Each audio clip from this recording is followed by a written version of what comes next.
Этот трубопровод является одним из центральных в городе. К нему подсоединены канализационные системы прилегающих улиц. На участке, где сейчас ведет работу РСУ, трубы ремонтировали десятки раз. Спустя время она не выдерживала, и канализация вновь вытекала на улицу.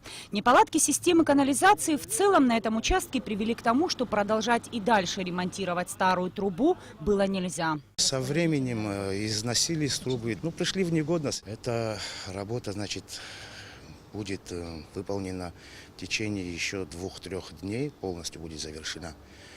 И, конечно, она улучшит работу всей прилегающей, которые там улица Басария, Бубнова и выше находящаяся, улица сама Иналыпа. И Джонуа тоже какая-то часть улицы разгрузится. Работы ведутся на довольно большой глубине, более 3 метров. Специалистам предстоит не только заменить трубопровод, но и установить 3 новых канализационных колодца.